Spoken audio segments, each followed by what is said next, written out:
Ambati silks Kanchipuram sari store now in Vijayawada. Exclusive pattu saris, salwars and lehengas. Welcome to Suman TV. Hyderabad పరిసర ప్రాంతాల్లోని పోచారంలో జరిగినటువంటి ఒక క్రైమ్ ఇన్సిడెంట్. దీని క్రైమ్ అనాలో లేదంటే సమాజం మొత్తం ఉలిక్కి పడాలో చెప్పాల్సినటువంటి పరిస్థితులు ఉన్నాయి. ఎందుకంటే ఒక పెళ్లి ఫిక్స్ అయింది, నిశ్చితార్థం చేసుకున్నారు. నిశ్చితార్థం చేసుకున్న తర్వాత పెళ్ళికొడుక్కి హెచ్ఐవి వ్యాధి ఉందని ఆ పెళ్లిని క్యాన్సిల్ చేసుకున్నారు.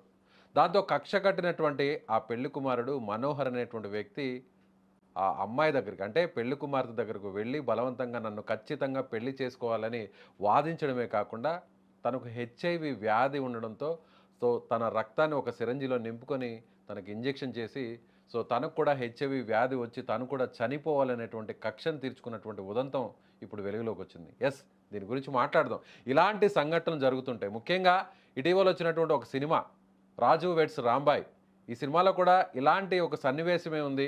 నిజంగా ఇలాంటి ఘటనలు జరగడానికి ప్రధానంగా సోషల్ మీడియా కారణం అనుకోవచ్చా, లేదంటే సినిమాల కారణం అనుకోవచ్చా, లేదంటే మనుషుల్లో ఉన్నటువంటి ఒక విద్వేషమే ఇలాంటి ఇన్సిడెంట్స్ జరగడానికి కారణాలు మారుతున్నాయి. తెలుసుకుందాం. మనతో పాటున్నారు బీజేపీ నాయకురాలు, సోషల్ యాక్టివిస్ట్ కరాటి కళ్యాణ్ గారు, సినిమా నటి, మనతో పాటు మాట్లాడాలనుకున్నారు. నమస్తే అండి. నమస్తే. మేడం, ఈ ఇన్సిడెంట్ వింటుంటే ఈ వార్త చెప్పాలన్నా కూడా నాకు కూడా చాలా ఇబ్బందిగా ఉంది. నిజంగా మీకేమనిపిస్తుంది? అలాంటి ఇలాంటి వాళ్ళని ఏం చేయాలి? సమాజంలో నిజంగా ఇలాంటి వాళ్ళు కూడా ఉన్నారా అంటే ఏమనిపిస్తుంది? నిజంగా మనం ఈరోజు సిగ్గుపడాలండి. ఒక ఆడపిల్ల జీవితాన్ని బుగ్గిలో పోసినట్టుగా, అంటే వాడి అంటే ఒక విధంగా చెప్పాలి, ఇగో ఇగో హర్ట్ అయిందని చెప్పాలి. పెళ్లి వరకు వెళ్ళి నిశ్చితార్థం అయిన తర్వాత విషయం తెలుసుకొని వాళ్ళు ఎప్పుడైతే కాదనుకోవడం వాళ్ళ హక్కు. ఎందుకంటే అమ్మాయి ఎప్పుడు పెళ్లి చేసుకునేది సుఖంగా ఉండడానికి, మంచి భర్తతో పిల్లల్ని గాని హ్యాపీగా ఉండడానికి, సమాజంలో పేరు ప్రతిష్టలు అన్నీ సంపాదించుకోవాలి, పిల్లల్ని బాగా తీర్చిదిద్దాలని ప్రతి ఆడపిల్ల అనుకుంటుంది. పెళ్లి చేసుకున్నప్పుడు హస్బెండ్‌తో చక్కగా సంసారం చేసుకొని, ఒక సమాజానికి మంచి ఆరోగ్యవంతమైన పిల్లల్ని ఇవ్వాలనే అనుకునే అమ్మాయి పెళ్లి చేసుకోవడానికి సిద్ధపడినప్పుడు అన్నీ చూసుకుంటారు. ఈ రోజుల్లో ప్రతి ఒక్కళ్ళు కూడా ఇలాంటివి అవ్వటం వల్ల సాఫ్ట్‌వేర్ ఇంజినీర్స్ అనంగానే ఫస్ట్ వాళ్ళకి టెస్ట్‌లు కూడా చేయించుకోమని చెప్తున్నారు. ఎందుకంటే చాలా చాలా వింటున్నాం మనం ఈ మధ్య. కానీ అది నిజం చేస్తూనే ఈ మనోహర్ అనే వ్యక్తి, అంటే ఇంత ఘోరమా? అసలు ఆ అమ్మాయి జీవితాన్ని బుగ్గిలో పోసేసాడు గదా! ఈరోజు తీసుకెళ్ళి బుగ్గిపాలు చేసేసాడు గదా! లైఫ్ అంతా ఇప్పుడు రూయన్ గదా ఆమెకి.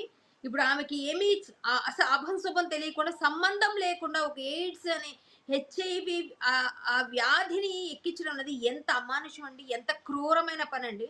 ఇలాంటి వెధవల్ని సమాజంలో బ్రతకనీయకూడదండి. వీళ్ళకి నిజంగా ఇమ్మీడియేట్‌గా వాడిని షూట్ చేయాలి. అలాంటి ఆర్డర్స్ ఏమైనా జరగాలి తప్ప వీడికి ఇంకా శిక్షలు పనికిరావు. ఇలాంటి మానవ మృగం వీడు. వీడు ఒక పెద్ద శాడిస్టు. అలాంటి వెధవల్ని బ్రతకనిస్తే ఇంకెంతమందికి వాడి కోపం వచ్చిన ప్రతిసారి ఆ మధ్య చూసాం మనం, చాలా మంది సైకోలు కలకలం సినిమా థియేటర్‌లో చిన్న గుండు సూదు పెట్టేసేవారు. అది గుచ్చుకుంటే అది ఎయిడ్స్ వచ్చేసేది. వాళ్ళందరూ ఎయిడ్స్ రక్తాలన్నీ పెడుతున్నారని చాలా రోజులు ఆ మధ్య బాగా వైరల్ అయింది. ఎక్కడ ఎళ్ళినా సరే, ఎక్కడ ఎవరికైనా ప్రాబ్లమ్ అనిపిస్తే గుచ్చేయటం, ఎక్కిచ్చేయటం మందులు, ఇలాంటివి కూడా చాలా జరిగినాయి. ఇవన్నీ చూసినప్పుడు ఛీ! ఇలాంటి వెధవలు ఉన్నారా అనుకుంటాం గానీ, ఒక ఆడపిల్ల జీవితాన్ని నాశనం చేయడానికి ఈరోజు ఈ మనోహర్ గాని, ఇలాంటి వెధవలనైతే మాత్రం కఠినంగా శిక్షించాలండి. ఇలాంటి వాడిని ఉపేక్షించకూడదు. అస్సలు ఉపేక్షించకూడదు. ఇమ్మీడియేట్‌గా ఏదన్నా వాడికి శిక్ష జరగాలి. ఇమ్మీడియేట్‌గా అమలు చేయాలి. అలాంటివి జరగాలి. ఇంకా వీడిని అరెస్ట్ చేయడం, లోపల పెట్టడం, మేపడం, వాడికి అన్నం పెట్టడం కూడా దండుగ. వాడికి ఆ మందులు ఇవ్వడం కూడా దండుగ. వాడు వెధవ అని అర్థమైపోయింది. ఒక ఆడపిల్ల జీవితాన్ని పాడు చేసిన ఇలాంటి వెధవలు మాత్రం అండి అస్సలు ఉపేక్షించకూడదు. నేనైతే ఆ సినిమా మీరన్నట్టుగా 'రాజు వెడ్స్ రాంబాయ్' ఆ సినిమాలో కూడా ఇలానే చేస్తాడు. సినిమాలు ఇలాంటివి ఉన్నాయి అని ఒక ఊహాజనితంగా వాళ్ళ కథ తట్టినప్పుడు దాన్ని ఒక విజువలైజ్ చేస్తూ ఉంటారు. కళ్యాణి గారు, ఈ అంటే సినిమా సినిమాలో మాత్రం ఒక యథార్థ సంఘటనని ఆధారం చేసుకొని తీశారు. కాకపోతే అందులో ఉన్నటువంటి ఆ ప్రేమికుల మధ్య ఉన్నటువంటి ప్రేమ గొప్పతనాన్ని ఆ సినిమా చాటి చెప్పింది. అంటే నిజంగా ఇది తెలంగాణలోనే ఒక ప్రాంతంలో జరిగినటువంటి, అన్నారం అనేటువంటి ప్రాంతంలో జరిగినటువంటి ఒక రియల్ ఇన్సిడెంట్ని బేస్ చేసుకొని ఆ సినిమా తీశారు. బట్ అందులో ప్రేమ గొప్పతనాన్ని తెలియజేయడం కోసం ఆ సినిమా తీశారు. కానీ ఈ దుర్మార్గుడు మాత్రం ఆ సినిమాలో జరిగిన సన్నివేశాన్ని ఇంకో రకంగా మలుచుకొని ఇలా ఒక మహిళ జీవితాన్ని తన ప్రాణాల మీద తీసుకొచ్చేటువంటి పరిస్థితికి దిగజారాడు. అవునండి. అంటే సినిమాని చూసి నేను తయారయ్యాను అని చెప్పేంత లేదులెండి. వాడు సినిమా చూసినా ఏదైనా రియల్ ఇన్సిడెంట్ అది జరిగింది. మీ అందరికీ తెలుసు, నాకు తెలుసు. ప్రపంచం అంతా చూసారు ఆ సినిమాని బాగా మెచ్చుకున్నారు. కానీ ఈరోజు వీడు చేసిన ఈ అమానుషమైన చర్య అండి. దీన్ని చాలా తీవ్రంగా ఖండిస్తున్నాను నేను. ఒక ఆడపిల్ల జీవితాన్ని పొట్టన బెట్టుకున్నాడనే జెప్పాలి ఒక విధంగా. ఇప్పుడు ఆమెకి జ్వరం వస్తే గాని తెలియలేదు ఎయిడ్స్ వచ్చింది, ఎక్కిచ్చేసాడు వీడని.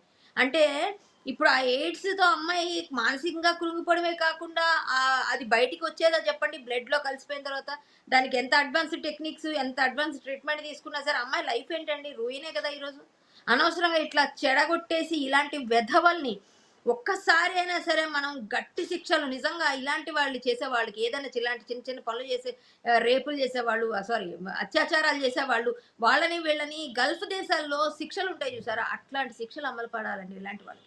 సూటెడ్ సైట్ ఇమ్మీడియట్‌గా ఇవ్వాలండి వీడిపైన ఆర్డర్. నిజంగా ఇలాంటి వెధవల్ని ఆహ్, ఎన్‌కౌంటర్ చేయాలి. మామూలుగా వదలకూడదు ఇలాంటి వెధవల్ని. వీడి మానసిక స్థితి బాలేదు సరి కదా! శాడిస్ట్ వెధవ. ఒక ఆడపిల్ల జీవితాన్ని పెళ్లి చేసుకోకపోతే పెళ్లి చేసుకున్నా సరే అమ్మాయి జీవితం నాశనమే కదండీ! అమ్మాయితో అంటే పెళ్లయిపోయినా సరే నాతోని అమ్మాయి మింగిల్ అయిపోతే తర్వాత ఎయిడ్స్ వచ్చిన ఇద్దరం కలిసే పడతాంలే అనా ఆడి ఉద్దేశం? వాడి ఉద్దేశం ఏంటి? ఇద్దరు కలిసి ఇంకా అట్లా జీవితం సాగించేస్తాంలే. నాకో తోడుంటది. నాకు తోడు, నీకు తోడు, నీకు నేను, నాకు నువ్వు అన్నట్టుగా ఉంది పరిస్థితి వాడిది. అంటే అమ్మాయి చేసేసుకుంటే అమ్మాయి జీవితం పోవాలి. వీడితో పాటు ఇంక సచ్చినట్టు ఉండాలి. ఇలాంటి శాడిస్ట్ వెధవల్ని ఎలాగండి ఇప్పుడు సమాజంలో బ్రతకనివ్వడం? ఇలాంటి వాళ్ళ వల్ల ఎంతమందికి ఎంత బాధండి. పెళ్లి చేసుకునే వెధవలు మంచిగా చేసుకుందాం, మంచిగా ఉండాలనుకోవాలి గానీ, ఇలాంటి శాడిజం పనులన్నీ చేస్తే ఎట్లా? ఆడపిల్లల జీవితాలతో ఆడితే ఎట్లా? ఇలాంటి వాళ్ళని మాత్రం అస్సలు వదలకూడదండి.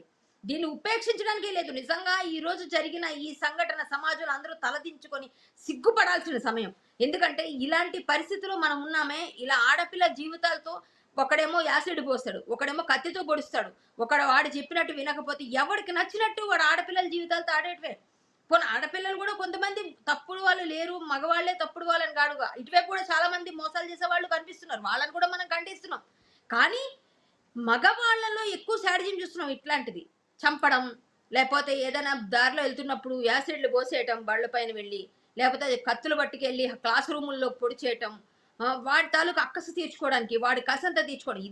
ఇదా పద్ధతి? ఇదా విధానం? కళ్యాణి గారు చాలా ఆడపిల్ల క్రైమ్స్ జీవితాలు చూసాం. మీరన్నట్టుగా చాలా మంది ప్రేమించలేదని, ప్రేమకు ఒప్పుకోలేదని, పెళ్ళికి ఒప్పుకోలేదని, సో వన్ సైడ్ లవర్స్ చాలా మంది కావచ్చు, లేదంటే ప్రేమించిన వాళ్ళు కూడా సో కక్ష తీర్చుకోవడం కోసం యువతుల్ని ఈ విధంగా హత్య చేయడం, కత్తులతో పొడవడం, దారుణంగా చంపడం, చాలా సైకోయిజాలను చూసాం. కానీ ఈ విధంగా పెళ్లి చేసుకున్నటువంటి ఒక అమ్మాయిని, పెళ్లి చేసుకోవాలనుకున్నటువంటి ఒక అమ్మాయిని సో తనకున్నటువంటి ఆ దారుణమైనటువంటి వ్యాధి, ఆ హెచ్ఐవి ఉంది అని తెలుసుకున్న తర్వాత పెళ్ళిని క్యాన్సిల్ చేసుకున్నారనేటువంటి ఒక చిన్న కారణంతో ఇలాంటి దారుణానికి ఒడిగొట్టడం అనేది నిజంగా ఇది ఒక సంచలనం.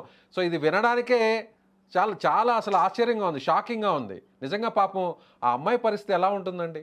అసలు అభం శుభం ఇది ఏ ఆ మాత్రం కారణం అమ్మాయి లేకుండా. పాపం నిజంగా తల్లిదండ్రుల బాధ ఎంత వర్ణనాతీతంగా ఉంటుందో, ఆ తల్లిదండ్రులు పడే బాధకి ఈ అమ్మాయి ఇప్పుడు మానసిక స్థితి ఎలా దిగజారిపోతుంది. ఇలాంటి టైంలో అమ్మాయికి అండగా నిలవాలండి. అందరం ఆమెను ఓదార్చాలి. ఆమెకి ధైర్యాన్ని జెప్పాలి.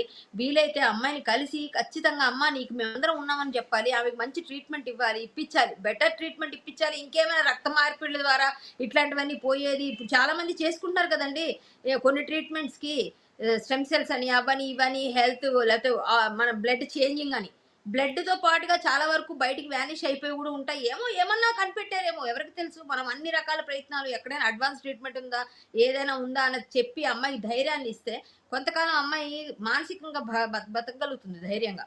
ఎందుకంటే సమాజంలో ఇలాంటి పరిస్థితి జరిగిందంటే రేపొద్దున ఈ అమ్మాయే అయింది అండి. రేపొద్దున ఇంకెవరికో ఇలాంటివి చేయడని ఏం నమ్మకం వాడు? అలాంటి వాడిని మందు బతకనివ్వకూడదు. ఎందుకంటే వాడు ఉంటే వాడొక మానవ మృగంలా తయారైపోతాడు.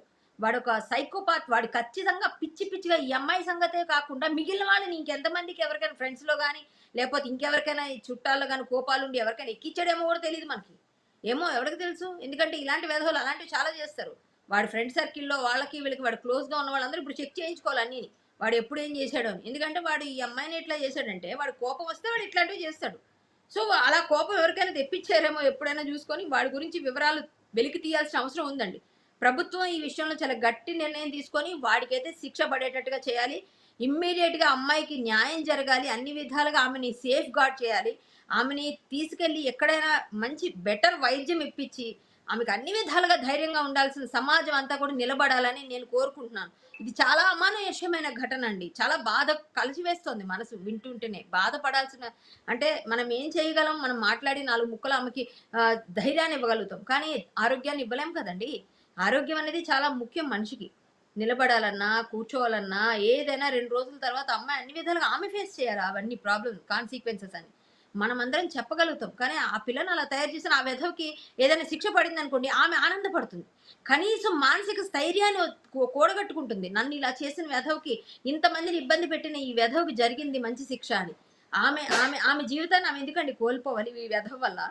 ఈమె మంచి బంగారు భవిష్యత్తుని ఎందుకండి కోల్పోవాలి? పెళ్లి చేసుకోకపోతే ఎయిడ్స్ ఎక్కిస్తాడండి వెధవ? చేసుకోనంటే చేసుకోకు, మానేయి. కుదరకపోతే నాకు ఇది ప్రాబ్లమ్ అని చెప్పాలి. లేకపోతే వాడి గురించి తెలుసుకోవడం వల్ల ఆమె మానేసుకుంది. అది వీడు అంత గ్రడ్జ్‌తోని ఎలా ఎక్కిస్తాడు అసలు?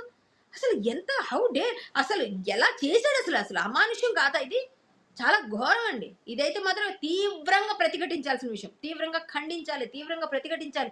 ప్రతి ఒక్కరూ వాడికి శిక్ష పడాలి అని ఒక హ్యాష్‌ట్యాగ్ ఏదైనా పెట్టి ట్రెండ్ చేయాలి. వాడికి శిక్ష వేసేవారు. రేవంత్ రెడ్డి గారు ఇలాంటి వెధవల్ని వదలకండి. ఈ ప్రభుత్వం ఖచ్చితంగా మంచి శిక్ష వెయ్యాలని నేను కోరుకుంటున్నాను. ఈ వెధవకి శిక్ష పడాలి. వాడిని నడి రోడ్డులోనే శిక్షించండి. వాడికి చేసిన తప్పు తెలిసొచ్చేటట్టు చేయండి. చాలా ఘోరమైన మన ప్రభుత్వం నిజంగా గట్టిగా అనుకుంటే ఎంతసేపండి అనుకోండి మీరు ఒక్కసారి ఇలాంటి వాళ్ళకి ఒకటి చేస్తే ఇంకోసారి ఇంకోటి వెధవ ఇలాంటి పనులు చేయడు. అంతేలే గాని జైల్లో వేస్తారు. సంవత్సరాల తరబడి అవుతుంది. ఆ తర్వాత నేను బెయిల్‌తో వస్తాను. మళ్ళా ఇంకొంతమందికి ఎక్కిస్తాను అనుకుంటే ఇంతే. నిజంగా ఇమ్మీడియేట్‌గా వాడికి ఏదైనా జరిగితే అప్పుడు భయం వస్తుంది. కొంతమంది ఇలాంటి సైకోలకు మాత్రం. నిజంగా వీడు సైకో. ఇలాంటి యెస్. సైకోను వదలకూడదు. నేను ప్రభుత్వాన్ని కూడా డిమాండ్ చేస్తున్నా. ఒక ఒక మహిళగా చాలా బాధపడుతున్నా. ఒక అక్కగా ఏ విధంగా అయినా ఆమెకి నేను అండగా ఉండాలి అనుకుంటే మేమందరం ఉంటామమ్మా. నువ్వు ఎట్టి పరిస్థితుల్లోనూ నీ ధైర్యాన్ని కోల్పోవద్దు. నీకు ఆరోగ్యం ఏ విధంగా వస్తుంది అన్నది ఖచ్చితంగా ఏ విధంగా నీకు సెట్ అవుతుందో అన్ని విధాలుగా మనమందరం ప్రయత్నాలు చేసి నీకు ముందు బెటర్ నీ ఆరోగ్యాన్ని కుదుట పడేటట్టుగా, నీకు ఏ విధమైన ఇబ్బంది లేకుండా ఉండేటట్టుగా అందరం కలిసి ఆమెకు సపోర్ట్ చేయాల్సిన సమయం ఇది. ఆమె మాత్రం ధైర్యంగా ఉండాలి. నీకు మేమంతా ఉన్నాం. ఆ వెధవ చేసిన పనికి నువ్వు బలి కాకూడదు. ఒక వెధవ చేసిన పనికి ఒక ఆడపిల్ల జీవితం పాడవకూడదు. దీనికైతే మాత్రం తీవ్రంగా ప్రతిఘటించాల్సిన సమయం అండి. నేను ఎనీ టైం ఏ సమయంలో ఏ అవసరం ఉన్నా నేను అందుబాటులో ఉన్నానని తెలియజేసుకుంటూ కన్ఫర్మ్‌గా దీనికోసం మనందరం కలిసి ఒక జస్టిస్ అమ్మాయి ఈరోజు ఇంత పరిస్థితిలోకి తీసుకొచ్చిన ఈ వెధవ కోసం మాత్రం గట్టి ఫైట్ చేస్తే అండి కొంతమంది వెధవలకి బుద్ధి వస్తుందని నేను భావిస్తున్నాను. Right madam, right. ఎస్, ఇది కళ్యాణి గారు చెప్తున్నారు. నిజంగా కళ్యాణ్ గారు కూడా ఇదే డిమాండ్ చేస్తున్నారు. ఇలాంటి సైకోలను ఖచ్చితంగా శిక్షించాలి. బహిరంగంగానే శిక్షిస్తేనే మళ్ళీ ఇలాంటి క్రైమ్ చేయాలన్నా, ఇలాంటి తప్పు చేయాలన్నా కూడా ప్రతి ఒక్కరు కూడా భయపడే సిచ్యువేషన్ తీసుకురావాలి. సో ప్రభుత్వం కూడా దీని మీద వెంటనే చర్య తీసుకుని ఇలాంటి వ్యక్తులకు కఠినమైనటువంటి శిక్షను ఇమీడియట్గా ఇంప్లిమెంట్ చేయాలనేటువంటి డిమాండ్ కూడా ఆమె రైజ్ చేస్తున్నారు. ముఖ్యంగా ఆ మహిళ పరంగా చూస్తే నిజంగా ఏమాత్రం తనకు సంబంధం లేనటువంటి ఇలాంటి పరిస్థితులు రావడం, నిజంగా తన ప్రాణాలు పోయేటువంటి సిచ్యువేషన్ రావడం, ఇలాంటి భయంకరమైనటువంటి ఆ జబ్బు వచ్చే విధంగా, ఆ వ్యాధి వచ్చే విధంగా హెచ్ఐవిని తనకు అంటించడం, ముఖ్యంగా ఇంజెక్షన్ చేసి మరి ఇలాంటి దారుణానికి ఒడిగొట్టడం అనేది మాత్రం నిజంగా జీర్ణించుకోలేనటువంటి పరిస్థితి. ఇలాంటి వ్యక్తిని ఏం చేయాలి? సో మీరు చూస్తున్నటువంటి మీరందరూ కూడా ఈ విధంగా హెచ్ఐవి ఇంజెక్షన్ చేసి సో ఆ మహిళ ప్రాణాలు తీయాలనుకున్నటువంటి ఈ పెళ్లి కొడుకు మనోహర్ లాంటి సైకోల్ని ఏ విధంగా శిక్షించాలో సో కళ్యాణ్ గారు చెప్పినట్టుగా మీరు కూడా మీ అభిప్రాయాన్ని కామెంట్ చేయండి. Thank you.